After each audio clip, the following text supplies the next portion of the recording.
जुआड़े देखिबे खाली पानी आउ पानी केउठी आंठुए आंठुए तो पुणी केउठी अंटाए लेखाए पानी जमी रही। ए हेउछि भद्रक जिला चांदबाली ब्लॉक आरडी नांदपुर सुंदरपुर एवं ओलोगो पंचायतर चाष जमीर दृश्य। बैतरणी रे कमिछि बन्या पानी हेले हजार हजार हेक्टर चाष जमी रे 3 दिन हेलाणी जमी रही 3 फुट उच्चार पानी फल चाषीर चाष नष्ट हेबाकु बसिछि।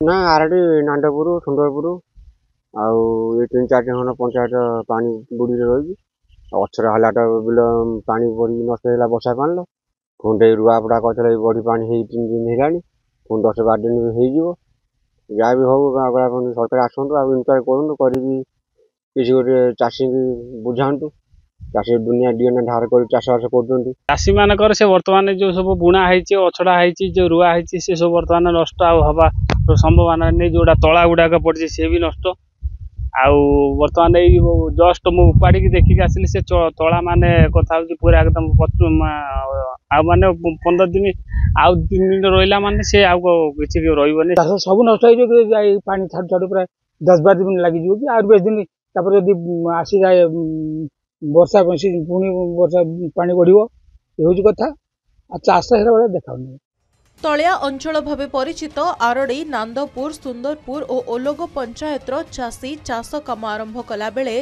लघुचाप जनित लगाण वर्षा बाधा सृष्टि करथिला। धार करज करी बिलरे तळे पकाइबा सह बिहन बुणिथिले चाषी माने। से भली अन्य किछि चाषी रुआ काम मध्य आरंभ कर सारथिले किंतु एबे चाष जमीरे जमी रहिछि 3 फुट बन्या पानी जहा द्वारा चाषीर तळे एवं रुआ और बुणा मध्य नष्ट हेउछि बोली प्रकाश करिसेंति चाषी। अन्यपटे जिल्लापाल कहिसेंति एबे बन्या पानी कमिछि एने खूब शीघ्र तदंत कराजिवो। बन्या परिस्थिति भद्रक जिल्लार जोटा हेइतिला ताहा संपूर्ण रूपे नियंत्रणाधीन अछि एवं बर्तमान पानी मध्य छाड़ी गलानी। वर्तमान समय होछि जो क्षयक्षति हेइछि से क्षयक्षतिर आकलन करा जीवो एटा प्रथम कथा।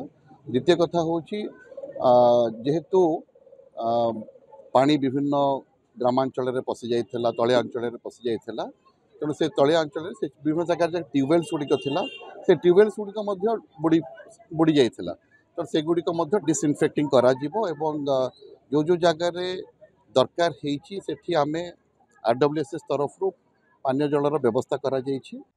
तुरंत कृषि विभाग वन्यांचलग्रस्त करी सठिक तदंत करी रिपोर्ट प्रदान करी चाषी को क्षतिपूरण देबा पई चाषी माने दाबी करिसेंति। भद्रक चांदबाली देवाशीष पाढ़ी रिपोर्ट के न्यूज ओडिशा।